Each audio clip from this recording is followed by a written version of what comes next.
Hi, welcome to another Sprinkle Sunday episode. Today we're going to be covering the other half of my Letterboxd Top 50. So this is films 50 to 26.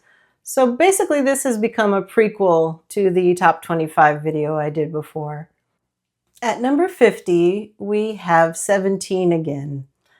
It's kind of like if you mashed up Freaky Friday, Big, and It's a Wonderful Life. It's basically about a man who goes back to being 17 to try to right some of the wrong turns he thinks he made along the way. So he learns some lessons. The grass isn't always greener and all that stuff. So it's pretty sweet and it's very funny. And yeah, it's a favorite. At number 49, we have Don Juan DeMarco. It is a Johnny Depp, Marlon Brando, Faye Dunaway movie about a psychiatrist whose patient thinks he is Don Juan. Basically, a lot of it is the conversations between them, but also we see how interacting with this patient is affecting the psychiatrist's life and his relationship with his wife. And it's very sweet and it's funny. And there is a cameo from the late, great Selena. So that's a nice bonus. At number 48, we have Robin Hood Men in Tights, which is a Mel Brooks parody of various Robin Hood movies. Mainly the Adventures of Robin Hood with Errol Flynn, and they also take several shots at the Kevin Costner version from the early 90s that a lot of people made fun of. It's pretty quotable and memorable, and it's a lot of fun. At number 47, we have Scream. Scream is an unusual film. I honestly didn't think I would like it going in, and then I really did. I appreciated that it didn't take itself too seriously. It kind of played with horror tropes and cliches and things like that, and I really liked the approach that it took. The sequels are entertaining too, yeah, but it's hard to beat the original one. At number 46, we have 12 Angry Men. I know that seems like kind of low placement for such a classic, and it is. I have so many other things that I love, and 12 Angry Men is something that kind of came to me later in life, so I haven't had as long to get attached to it, but it's a classic for a reason. It's basically about a jury deliberation, and that sounds really basic, like it wouldn't be that interesting, but it really is. You get to see a lot about the men's personalities as they talk, prejudices they have. It's very simple. It kind of takes place in one room, but it's powerfully done. At number 45, we have Misery, which is kind of a hybrid of a thriller and a horror, I would say. Misery is a film that is kind of unexpected. The performances are a really high caliber. I mean, Kathy Bates won an Oscar for this. So that gives you some idea of what we're dealing with here. And it's a fantastic film. Tense and scary and funny in parts even. So yeah, check out Misery if you haven't seen it. It's pretty great. At number 44, we have Willy Wonka and the Chocolate Factory, which is possibly my favorite Gene Wilder performance of those I've seen.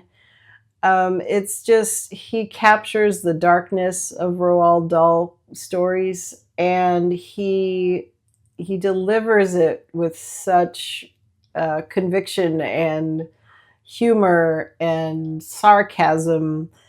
And it's a musical, so you have that aspect, and it's just, there's a lot going on, and it's a good time.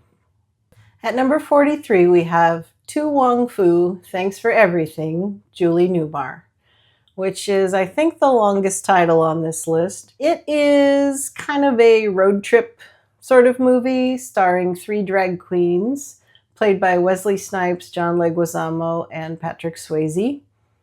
And it is just sweet and funny and irreverent and then reverent. It is it touches on a lot of issues. It has a lot of heart. Some people say it's the American version of Priscilla, Queen of the Desert, but I think there's enough original about it to keep it interesting. Next up we have Encino Man, which was my introduction to Brendan Fraser, and I think a lot of people's actually. It's very 90s. I was a teenager at the time, and it's just, you know, it's our culture really. And so, and no, nobody really talked like Pauly Shore except for Pauly Shore, in case you were wondering. At number 41, we have The Brothers Bloom. You knew there had to be an Adrian Brody movie in here somewhere, right? It used to be higher up on my list, I think, but you know, things have kind of been shuffled around. Yeah, it's a lot of fun. It does kind of take a dark turn partway through, which is kind of jarring.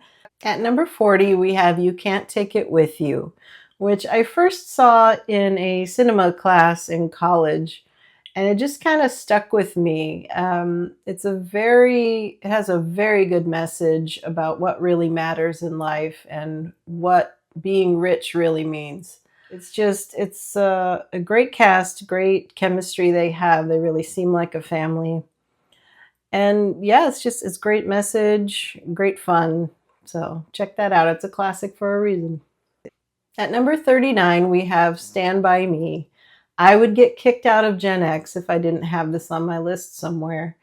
It was an absolutely essential film for my age group. As with Misery, it is also a Stephen King adaptation and also directed by Rob Reiner. So that's interesting.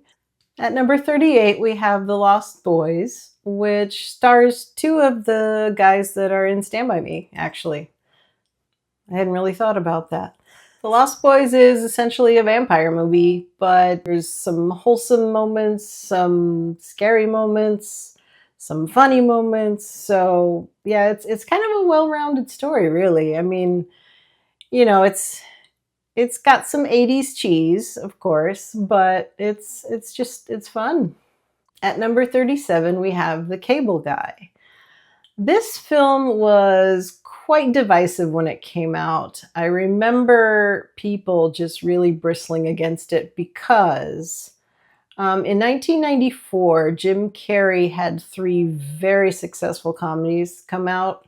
And so he kind of became this icon of comedy, you know. And in 1996, The Cable Guy came out, and it was just so unexpected for him. There is comedy here, but it's more of a dark comedy. I think The Cable Guy is underrated, and it gets kind of ignored a lot. So at number 36, we have another classic, Guess Who's Coming to Dinner? It's Sidney Poitier, Katharine Hepburn, Spencer Tracy, Isabel Sanford from The Jeffersons, and she does a great job here. Everyone does.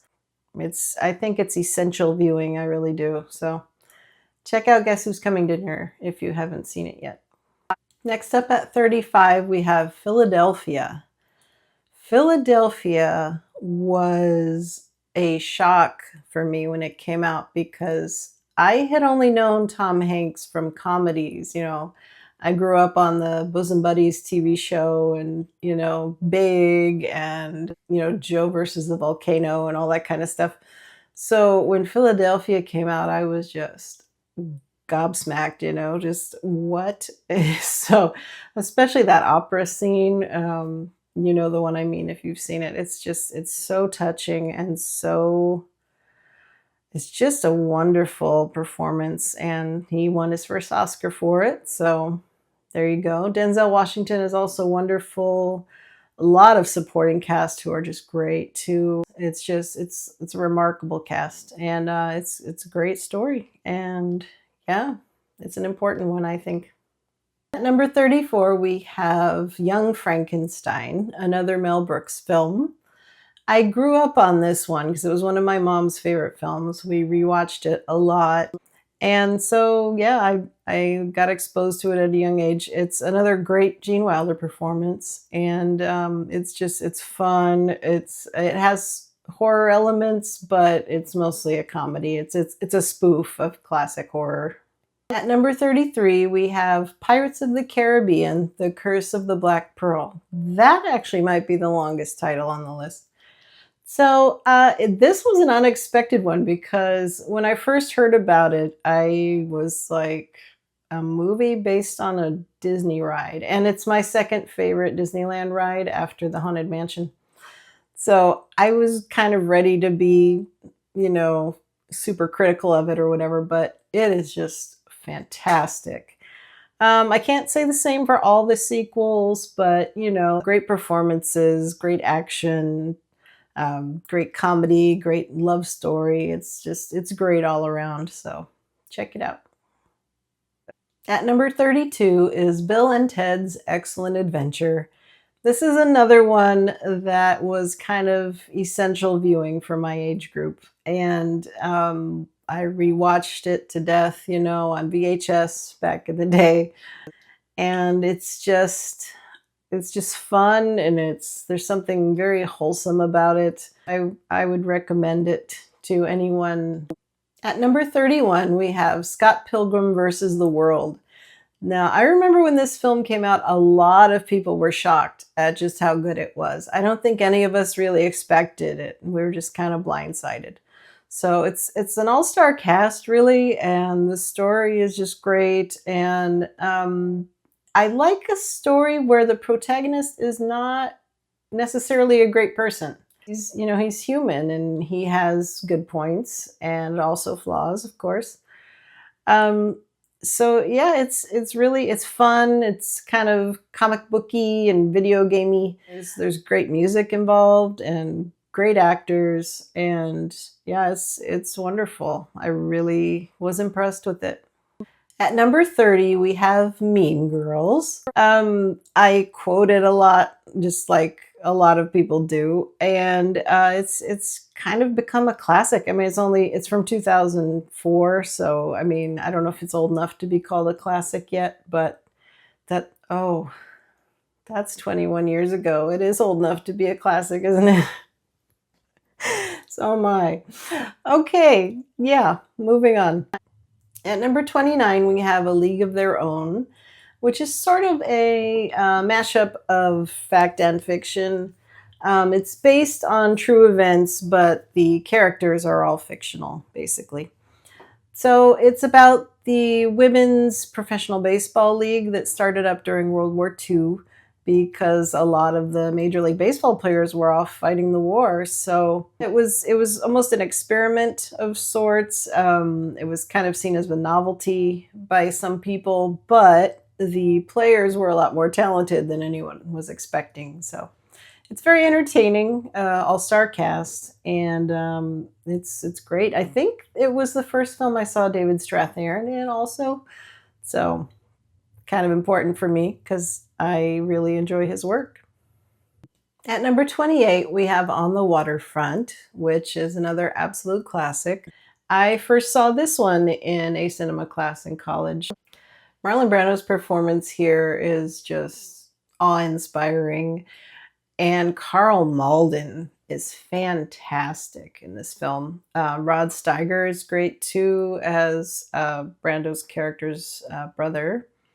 They really do kind of resemble each other, which I hadn't really thought about until I saw them together here. So it's just a great film. It's about longshoremen and corruption and the mob and unions and that kind of stuff, fighting for workers' rights. At number 27, we have Fantastic Mr. Fox. If you're familiar with my channel, you've heard me mention that a couple times already. The voice cast is just stellar. We have George Clooney, Meryl Streep, just excellent. Just the cameos are great, bigger roles are great. It's so charming and so family friendly, and it's just a lot of fun. It's kind of a comfort film for me, so yeah, it's a good one. And for the end of this list, at number 26, we have Midnight in Paris, which is essentially a time travel film. But it's about nostalgia and how we kind of get stuck at romanticizing certain eras rather than living in the now. It's great. It's romantic. It's funny. There's depth to it. It's a well-rounded film. And of course, Adrien Brody's cameo as Salvador Dali is the stuff of legend and the stuff of meme. It's just an all-star cast, a great story. It's fun all around, and I highly recommend it. So that's the end of the prequel list. So if you want to watch my second half, which was first, I will put it up here on the screen and you can go check that out. Thank you so much for being here. I will see you next time. Take care.